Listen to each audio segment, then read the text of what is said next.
Aujourd'hui, c'est impossible de regarder un épisode de SmackDown sans remarquer la popularité de celui qui répond au nom de LA Knight. Chacune de ses entrées sont accueillies par d'immenses ovations des fans, ses catchphrases sont reprises par des dizaines de milliers de fans à chaque fois qu'il a un micro en main, et malgré sa défaite hier contre Roman Reigns lors de Crown Jewel, on ne peut pas nier que LA Knight est l'une des top stars de la WWE actuellement. Mais justement, ce qui est important de voir, c'est qu'il y a à peine un an, les réactions à son arrivée, c'était clairement pas les mêmes. LA Knight laissait la majorité des fans indifférents, et du coup, le voir soudainement passer d'un catcheur basique du milieu de la carte à une immense star qui fait lever les foules, bah ça a choqué pas mal de fans. Vous le savez maintenant, personnellement je suis un immense fan de LA Knight et du coup ça m'arrive souvent que certains d'entre vous me disent qu'ils ne comprennent pas sa popularité et qu'ils voient rien en lui, et au final il y a toute une partie de fans qui ne se lèvent pas quand sa musique retentit et qui ne rejoignent pas la Yeah Revolution. Du coup, pour mieux comprendre le parcours de la méga star LA Knight et comprendre pourquoi c'est impressionnant de le voir à cette position aujourd'hui à l'âge de 40 ans après un parcours semé d'embûches, on va revenir ensemble sur son histoire totale pour peut-être permettre à certains de comprendre comment LA Knight est passé d'un catcheur inconnu contraint de tourner dans des pubs pour gagner un peu d'argent à une méga star qui régale les fans chaque semaine dans la plus grande entreprise de catch au monde. Bref, il est l'heure de revenir ensemble sur la fascinante histoire de l'ascension de LA Knight. La vie et la carrière de LA Knight, elle commence comme celle d'une grande majorité des catcheurs qui ne sont pas nés dans une famille qui travaille dans le catch. Comme beaucoup d'entre nous, il va découvrir le catch alors qu'il est encore jeune et du coup il se met à regarder les émissions de la WWE chaque semaine, ce qui du coup lui permet de découvrir les stars de l'époque qui vont grandement inspirer son personnage, comme le macho-man Randy Savage alors qu'il est encore jeune, ou encore évidemment The Rock et Stone Cold quand il entre dans l'adolescence. Parce que oui, quand l'attitude era est à son apogée, LA Knight il a à peu près 15 ans, donc le produit il est littéralement ciblé pour les jeunes de son âge, et vu qu'il est déjà fan de catch à l'époque, bah cette période ça va encore plus le motiver à rejoindre ce monde impitoyable. C'est comme ça qu'à l'âge de 20 ans, il va décider de quitter sa ville natale pour rejoindre Cincinnati dans l'Ohio, et il va commencer à s'entraîner à la Heartland Wrestling Association. En parallèle de ces quelques entraînements, il trouve un travail pour pouvoir payer son coach, et il va lutter pendant de nombreuses années, totalement gratuitement pour la HWA, s'arrangeant toujours pour avoir suffisamment d'argent de côté pour payer ses entraînements et se rapprocher petit à petit de son rêve. Toujours du côté de la HWA, celui qui se fait désormais appeler Dick Rick, ce qui est un prénom un peu ridicule, mais bon, c'était son pseudo à l'époque, il va finalement obtenir une première chance à la WWE en mai 2006, puisqu'il fait équipe avec un certain Jon Moxley lors d'un épisode de Heat pour se faire tout bonnement détruire par le Big Show. Mais bon, vous vous en doutez, à l'âge de 24 ans à ce moment-là et avec une carrière très peu impressionnante jusqu'à présent, Dick Rick n'est pas signé un contrat de développement à la WWE et du coup il retourne se former sur le circuit indépendant. Pendant cette période, il va continuer à lutter pour diverses promotions à travers les États-Unis, tentant à plusieurs reprises sa chance pour des titres mondiaux sans succès, et après avoir passé à peu près 2 ans à se former du côté de la HWA avec une nouvelle chance au titre mondial en novembre 2008, il va obtenir une nouvelle opportunité à la WWE au mois de décembre dans un dark match à la ECW aux côtés de nul autre que Snitsky. Alors évidemment, faire équipe avec Snitsky pour le jeune Sean Ricker de son vrai prénom, c'est un rêve d'enfant.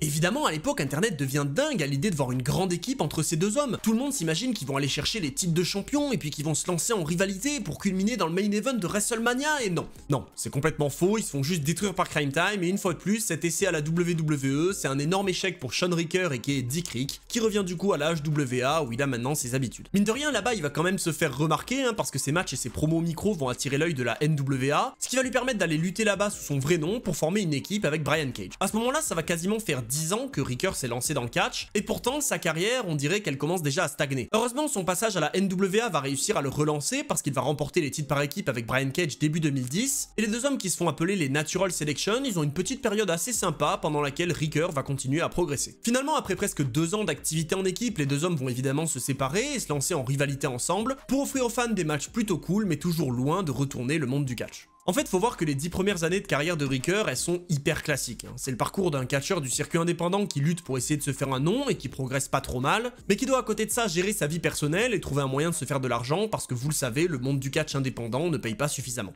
Et justement, faut comprendre que l'une des choses qui fait qu'aujourd'hui il y a beaucoup de gens qui apprécient LA Knight, c'est que pour en arriver là où il en est aujourd'hui, il est passé par des périodes hyper difficiles. Il a raconté dans des interviews qu'à cette époque, il dort littéralement par terre chez un ami à lui en parallèle de sa petite carrière de catcheur. Il se retrouve dans des situations où il a littéralement plus que quelques dollars sur son compte en banque après des galères de la vie qui peuvent arriver à tout le monde. Et en fait, ce côté de la vie de LA Knight fait que beaucoup de gens l'admirent pour avoir persévéré malgré les embûches qu'il a rencontrées dans sa vie, et en plus, ça permet un petit peu de s'identifier au personnage. Mais bon, si jusqu'à présent la carrière du futur LA Knight a l'air de stagner, il va va profiter de sa rivalité contre Brian Cage pour apparaître dans des shows télé de la NWA, et il va même finir par obtenir un match de championnat contre nul autre que Adam Pearce fin 2011, et du coup cette présence à la télé va permettre à Shawn Ricker d'être repéré pour de bon par la WWE pour enfin obtenir une vraie chance. En fait, petit à petit, avec ses années d'activité, il a réalisé qu'il avait un immense talent au micro et qu'il avait un charisme naturel qui fonctionnait hyper bien avec les fans. En plus de ça, il est associé à l'époque à un certain Percy Pringle, que vous connaissez peut-être plutôt sous le nom de Paul Bearer, et cette association, elle va d'une part permettre à Ricker d'être mis en avant avec l'ancien manager de l'Undertaker,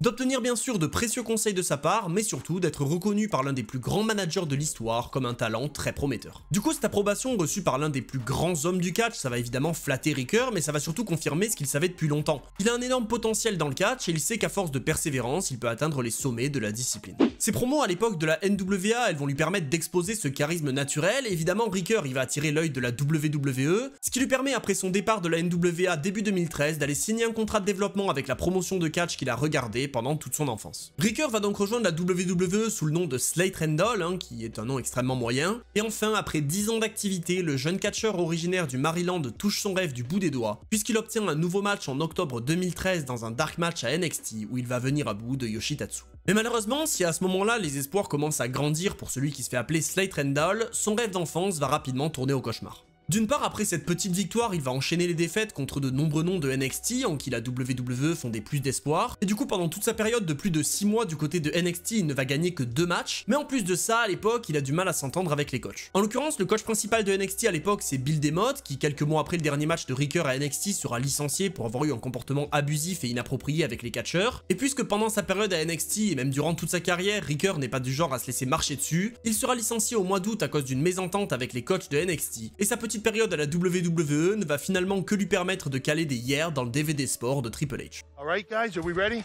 Yeah. Alright, here we go. Justement, parlons-en de cette fameuse catchphrase, le fameux yeah de LA Knight qu'il sort en permanence à la télé, ce qui va régaler certains fans comme moi et qui va en énerver d'autres. Bah c'est à cette période qu'il la lance et c'est un détail assez important puisque cette catchphrase elle va largement contribuer à son succès. En fait, l'origine du yeah de LA Knight elle est plutôt anecdotique, parce qu'à l'époque, alors qu'un coach du Performance Center lui donne des conseils, il répond simplement yeah pour indiquer qu'il comprend ce qu'on lui dit, et en fait à force d'entendre ce mot en permanence de la part de Ricker, le coach il en a marre et du coup il va troller le jeune catcheur en se plaignant de sa manière de répondre. Mais du coup vous l'aurez compris, à l'époque LA Knight ou Slate Randall en l'occurrence, il est pas du genre à se laisser faire. Du coup, à partir de ce jour-là, au lieu de simplement répondre yeah pour acquiescer, il va changer sa manière de le prononcer pour énerver encore plus le coach, et c'est ainsi que naît le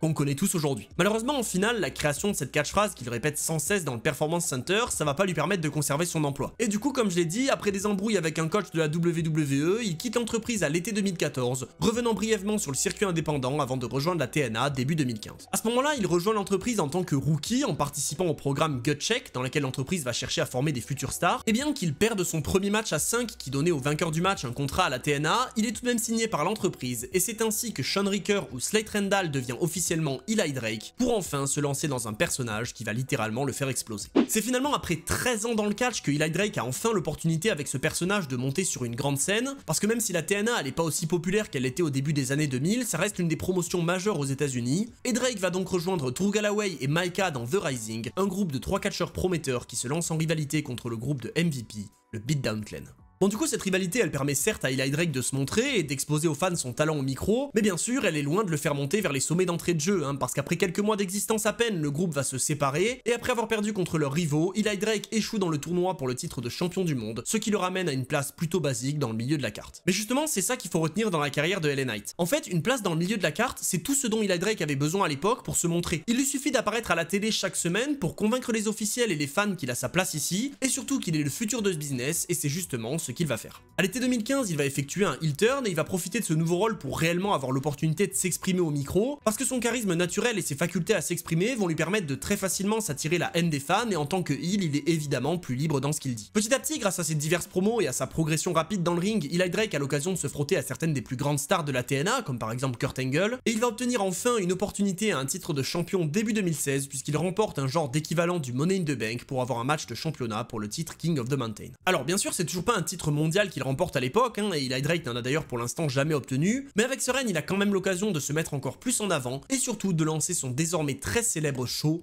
Fact of Life. À ce moment-là, il va se lancer en rivalité contre James Storm, qui lui aussi est l'un des plus grands noms de la TNA, et la naissance du segment Fact of Life, ça va littéralement propulser Eli Drake vers les sommets de l'entreprise. C'est à cette époque-là qu'il a l'idée d'avoir un bouton qui dirait débile à chaque fois qu'il appuie dessus pour troller ses adversaires, et justement, alors qu'il est en train d'enregistrer ce mot et qu'il s'y prend de plein de manières différentes, il va trouver une manière qui convient parfaitement et que vous connaissez très certainement.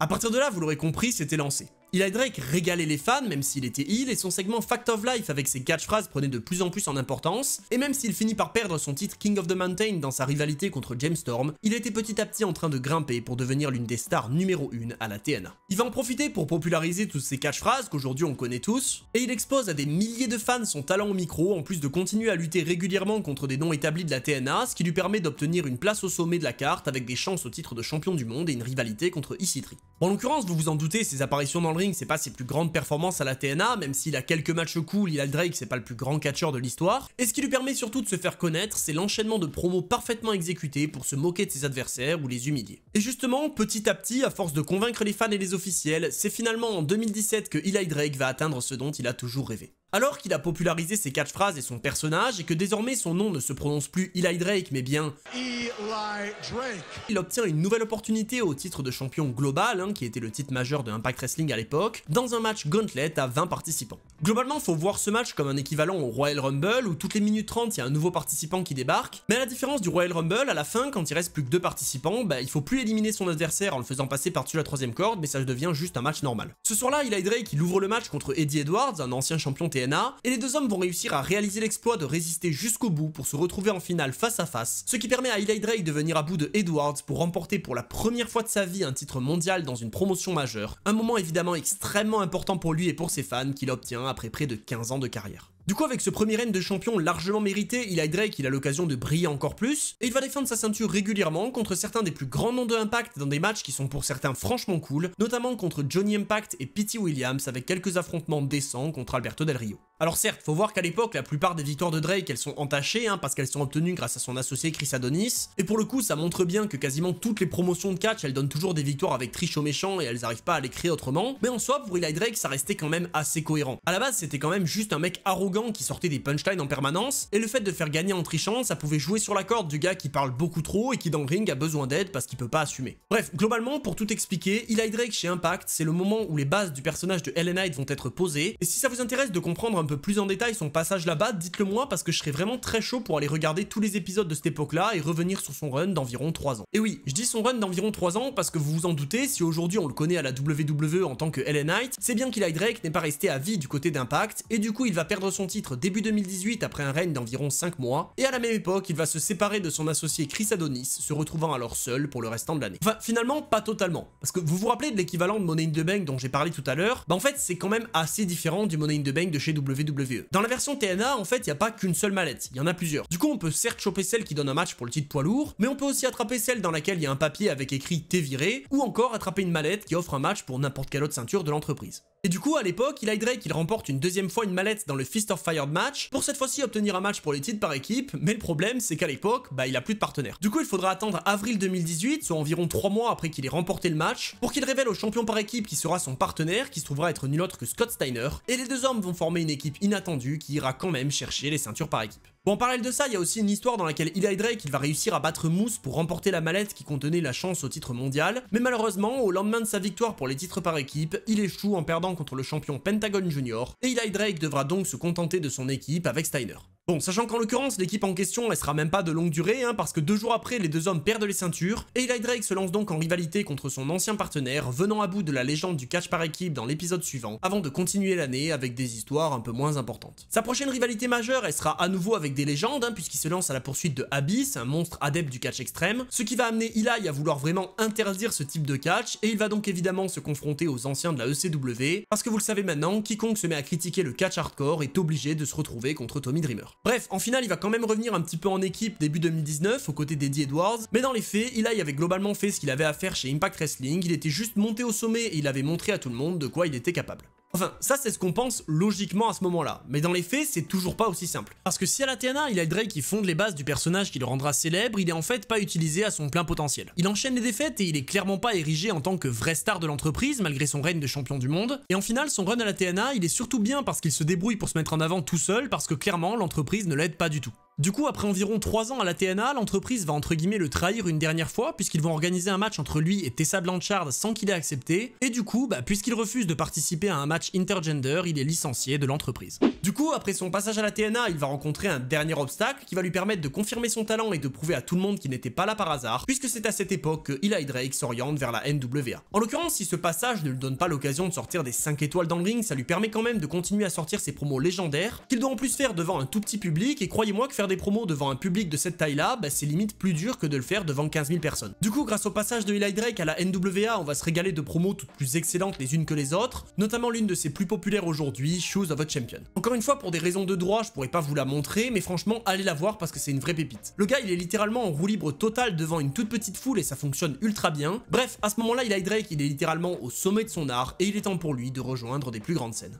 C'est comme ça qu'avec la pandémie en 2020, Eli Drake est libéré de son contrat à la NWA et il rejoint alors NXT 2021 pour faire ses débuts aux écrans lors de Vengeance Day sous le nom qu'on connaît tous, LA Knight. En final, sa période à NXT, elle est assez intéressante, mais ça reste pas la meilleure de sa carrière. En fait, c'est vraiment juste la continuité de ce qu'il faisait chez TNA et chez NWA. Bon, après, me faites pas dire ce que j'ai pas dit, ses promos, elles restent toujours absolument excellentes et ses matchs restent plutôt cool, mais malheureusement, il va subir énormément de défaites, ce qui va pas aider à le mettre en avant. Et pourtant, c'est assez dommage parce que du coup, j'ai eu l'occasion d'aller revoir certains de ses matchs de l'époque, et je trouve vraiment que ses promos en arrivant au ring, c'est certaines des plus drôles et des plus divertissantes que j'ai jamais vues. Et autant je suivais pas plus NXT à l'époque qu'aujourd'hui, c'est-à-dire très peu, autant je me disais déjà qu'on avait un gars très cool dans la branche jaune et noire, et je tombais très souvent sur ses promos pendant ses entrées. Bon, après, faut aussi dire qu'à ce moment-là, LA Knight, il catch et il fait des promos devant quasiment aucun fan, donc les réactions sont pas forcément les mêmes, et il va s'associer à l'époque avec Ted DiBiase Senior pour relancer la ceinture $1 million,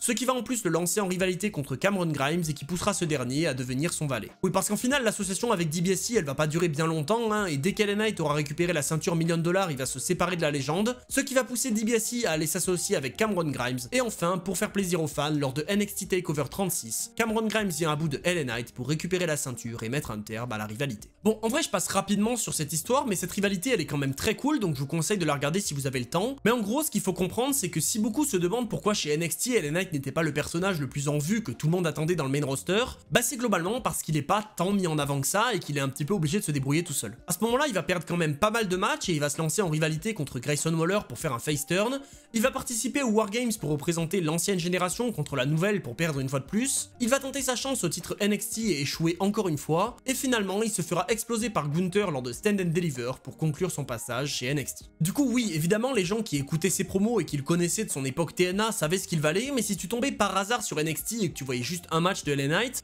tu te disais plutôt que c'était un vétéran qui était placé là pour perdre des matchs et en final, t'avais pas si tort que ça. Parce que oui, la signature de LA Knight à la WWE, c'était très loin d'être la fin du chemin pour lui. Il avait galéré pendant plus de 20 ans pour en arriver là et les officiels y comptaient clairement lui rendre la vie encore plus difficile pour qu'il mérite réellement sa chance. Oui, alors j'avoue que dit comme ça paraît très beau, on dirait que les officiels se disent ouais, il a beaucoup de potentiel, on va le faire galérer, mais en fait à l'époque c'est juste Vince McMahon qui est encore en charge du créatif et il considère que LA Knight est trop vieux pour catcher et du coup il décide de l'amener dans le main roster pour devenir un manager. C'est comme ça qu'arrivé au mois de mai 2022, celui qui était très populaire sous le nom de Eli Drake et qui surfait sur cette vague avec le nom de LA Knight devient Max Dupri, un personnage qui se contentera d'être le manager de Massey et Mansoor dans l'équipe Maximum Male Models. Bon, en gros, c'était une équipe qui était censée être dans la mode et qui pouvait être plutôt marrante par moments et Max était censé être là pour les guider, enfin bon, je sais pas trop, mais enfin, globalement, si vous voulez savoir ce qu'il faut aller voir et ce qu'il faut pas aller voir dans la carrière de LA Knight, n'allez pas voir ce moment-là. Enfin, au final, je vous dis de pas aller voir ce moment-là, mais finalement, ça peut être intéressant d'une certaine manière. Parce que ça va bien montrer que LA Knight, peu importe ce qu'on lui donne, même si c'est complètement explosé et que ça va pas du tout avec son personnage, il accepte quand même de le faire parce qu'il considère qu'il a pas galéré pendant 20 ans pour se faire licencier juste pour avoir refusé une histoire à la con.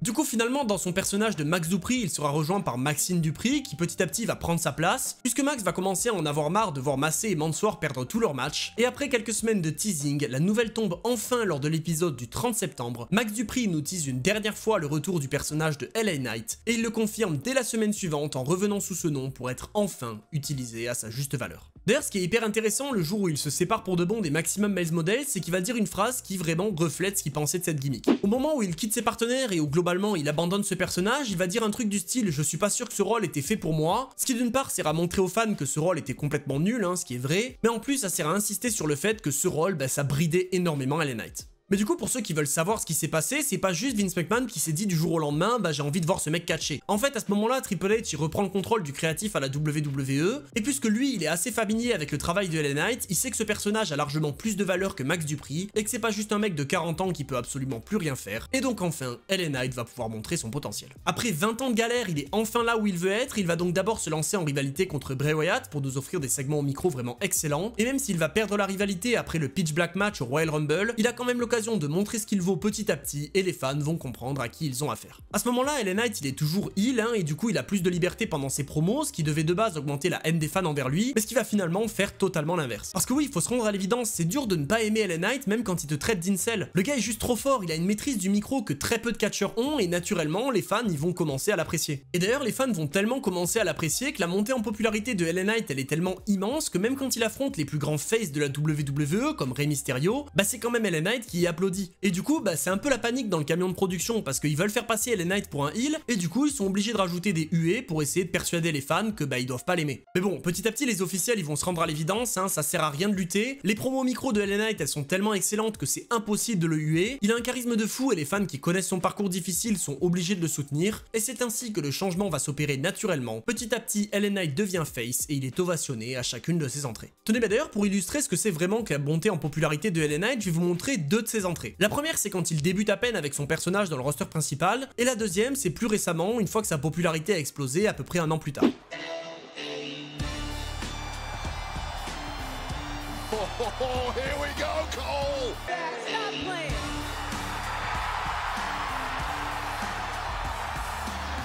Bon, voilà, je pense que vous commencez à comprendre pourquoi c'est aussi incroyable. Comme je l'ai dit, on parle pas là de plusieurs années à faire ses preuves et à changer de personnage pour se réinventer, on parle de quelques mois à peine où il n'est même pas mis en avant, parce qu'il catch même pas à WrestleMania et dans la majorité des pay-per-view, et malgré ça, LA Knight est absolument adulé et il fait partie des catcheurs les plus populaires. Mais du coup, le problème c'est que malgré les ovations de la foule et la popularité absolument astronomique de LA Knight, les officiels visiblement ils sont toujours pas convaincus et du coup il a quand même une période de creux à nouveau avec une équipe avec Rick Boogs, dont heureusement il finit par se séparer rapidement, et enfin au mois de juillet, la WWE va commencer à comprendre qu'il faut faire quelque chose avec LA Knight. Chaque fois qu'il apparaît, les ovations sont de plus en plus grandes, les salles explosent dès les premières notes de sa musique, son charisme est monumental et il continue à régaler au micro, et du coup, avec une telle popularité, LA Knight récupère sa place dans le Money in the Bank et il fait évidemment partie des grands favoris. En plus, le soir de Money in the Bank, la WWE va nous donner de très grands espoirs, puisqu'après avoir reçu la plus grosse ovation de la soirée, LA Knight va se retrouver seul dans le ring à la fin du match et il est à deux doigts de récupérer la mallette, mais il sera finalement poussé de l'échelle et c'est Damien Priest qui va aller chercher la victoire pour détruire les espoirs des fans de LA Knight. En fait, à ce moment-là, on a l'impression que l'histoire se répète. Tout proche du but, LA Knight échoue et tout semble terminé, mais une fois de plus, il va se relever et des journalistes vont même directement demander à Triple H, le responsable créatif, pourquoi ils n'ont pas fait gagner LA Knight, ce à quoi celui-ci va répondre, je cite, « De bonnes choses arrivent à ceux qui savent attendre ». Du coup, après cette défaite, même si Triple H essaye de nous donner des espoirs et qu'on sait que LA Knight ne va pas lâcher l'affaire, la frustration elle reste encore là pour les fans de LA Knight, et même s'il remporte la Slim Jim Battle Royale de SummerSlam, on a tous l'impression que c'est juste un lot de consolation. Mais finalement, LA Knight ne va toujours pas baisser les bras, et après une rivalité contre le Miz qu'il remporte très facilement et qui lui permet d'encore une fois briller au micro, LA Knight passe en environ un an d'un catcheur du milieu de la carte ignoré par les fans à l'un des catcheurs les plus appréciés, et il va même aller s'allier avec John Cena lors de Fastlane pour venir à bout de la Bloodline. Cette victoire va donner une énorme légitimité à LA Knight puisqu'il bat les sbires du champion indisputé Roman Reigns, et c'est ainsi qu'il obtient enfin son opportunité rêvée à Crown Jewel 2023. Pour la première fois de sa vie, LA Knight a une chance au titre de champion de la WWE, l'un des titres les plus prestigieux du catch, et même si à l'approche du match ça paraît très évident qu'il va pas remporter la ceinture, il arrive quand même à nous régaler.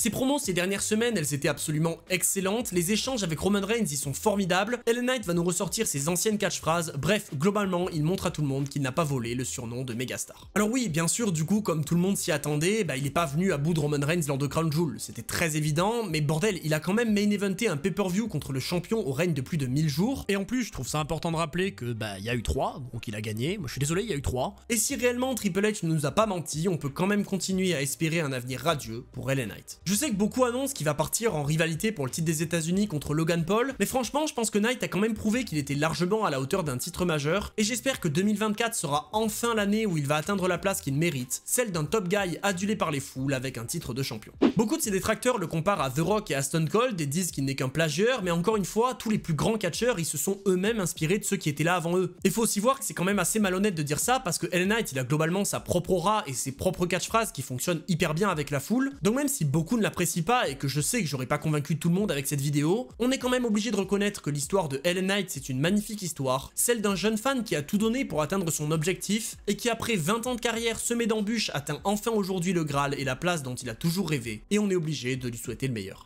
Voilà, j'espère que cette vidéo vous aura plu, j'espère que j'aurai quand même fait monter une ou deux personnes dans le train LA Knight, ce serait cool. Et si c'est pas le cas, bah écoutez, tant pis, moi je me suis quand même régalé à revivre la carrière de l'un de mes catcheurs favoris aujourd'hui, et j'espère que d'ici quelques mois, je pourrai faire une suite à cette vidéo pour parler de son parcours jusqu'à un titre majeur. Du coup, si la vidéo vous a plu, n'hésitez pas à la liker et à vous abonner et à me laisser un petit commentaire, et profitez-en tant que vous y êtes pour partager la vidéo à un de vos potes qui déteste LA Knight juste pour l'emmerder. Profitez-en aussi pour me suivre sur ma chaîne Twitch et ma chaîne secondaire, je suis de plus en plus actif là-bas et je parle souvent d'actualité. Sur ce, c'était Monsieur Hawkin, et on se retrouve très vite pour d'autres histoires.